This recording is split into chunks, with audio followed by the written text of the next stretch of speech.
Magandang hapon po. Patuloy na inaalam ng Malacanang ang katotohanan sa mga ulat ukol sa umano'y banta sa bansa. Yan ang pagtitiyak ni Presidential Spokesperson Edwin Lacerda.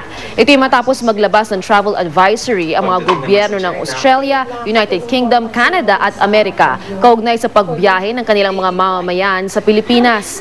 Sinulatan naman ng Department of Foreign Affairs ang mga naturang embahada para sabihing i-review ang mga travel advisory na kanilang inilalabas. Ayon naman sa Department of Defense at sa AFP, walang dapat ikabahala dahil wala raw banta ng terorismo sa bansa. Gayunman, naka-red alert ang AFP-NCR Command para handang i-deploy ang kanilang mga tropa kung kakailanganin. Pinag-aaralan na rin daw nila ang paglalagay ng mga checkpoints sa Metro Manila at ang pagde-deploy ng mga sundalong walang armas sa mga mall. Ayon naman sa PNP, nananatiling nakataas sa full alert status ang kapulisan sa Metro Manila dahil sa mga umuuwi pa rin matapos ang paggunita sa undas. Sa ibang balita naman, tigil operasyon muna ang ginagawang paghuhukay ng First Philippine Industrial Corporation sa gilid ng flyover ng Magallanes Interchange sa Makati. Ipinatigil ito ng DPWH-NCR dahil paniwala ng mga opisyal maaring makompromiso ang katatagan ng tulay dahil sa paghuhukay. Magpapatupad din muna ng rerouting para sa mga heavy vehicle gaya ng trailer truck at bus at tanging light vehicles lang ang papayagang umakyat ng tulay.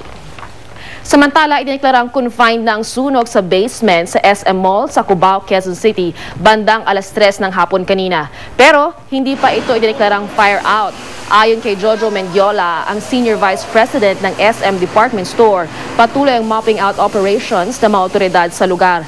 Hindi raw totoo na walang koordinasyon para maupula ang apoy. Sa ngayon, ligtas ang lahat ng mga empleyado at tenants ng mall. Wala naman daw na damay sa sunog, kundi ang electrical and mechanical room na nasa basement.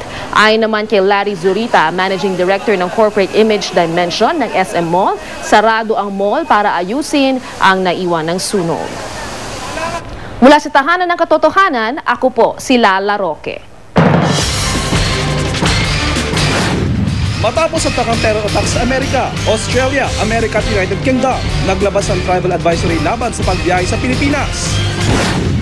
Sam Pinto, kabado raw sa isushoot na kissing scene nila ni Senator Bong Revilla. At survivor to castle rate Jeff Gaitán, hiwalay na sa boyfriend, handa niya rin daw magpa-sexy.